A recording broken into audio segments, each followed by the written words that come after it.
خبر شامل کریں گے باڑہ سے ہمارے نمائندہ فدا حسین شیخ کی 1.5 لاکھ آبادی کے ساتھ 14 وارڈوں پر مشتمل لاڑکانہ ضلع کا دوسرا بڑا شہر باڑہ حکمرانوں کے ستیلی ماں والے برتاؤ کی وجہ سے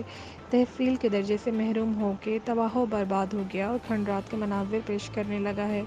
باڑہ تعلقہ موومنٹ کی جانب سے ہفتے وار احتجاج کے سلسلے میں اس اتوار بھی تعلقہ موومنٹ ڈپٹی کنوینر زیب علی ساری اور کامریڈ قادر بروہی کی قیادت میں ہاتھوں میں بینرز اور پلے کارڈ اٹھائے باڑہ پریس کلب سے حیدر چوک تک ریلی نکالی گئی اور احتجاجی مظاہرہ بھی کیا گیا۔ احتجاجی مظاہرے میں باڑہ شہر کے مختلف سیاسی سماجی جماعتوں کے رہنما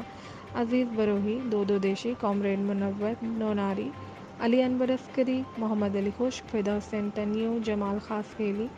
عبداللہ بروہی، دیدار سومرو، میر مرتضیٰ گوپانگ، عامر جوگی، سینئر صحافی نظام کولاچی، علی رضا نوناری، نبی رضا بلوچ، مظہر نوشاد، محمد ہاشم مدنی سومرو، محمد علی منگی، محمد امین سیال و دیگر لوگوں نے شرکت کی۔ علاقے کے منتخب ایم پی اے اور ایم این اے کے ساتھ پیپلز پارٹی کی اعلیٰ قیادت نے مختلف اوقات میں باڑہ کو تحصیل کا درجہ دینے کے ساتھ تمام بنیادی سہولیات میسر کروانے کا وعدہ کیا، مگر افسوس کہ پیپلز پارٹی کی گزشتہ 14 سالوں کے دور حکومت میں باڑہ شہر میں آج تک ترقیاتی منصوبوں کا ایک اینٹ تک نہیں لگائی گئی۔ باڑہ تحصیل کا وعدہ کر کے مکینوں سے ووٹ لے کر اعلیٰ ایوانوں تک پہنچنے والے ہی باڑہ تحصیل کے مخالفین بنے ہوئے ہیں۔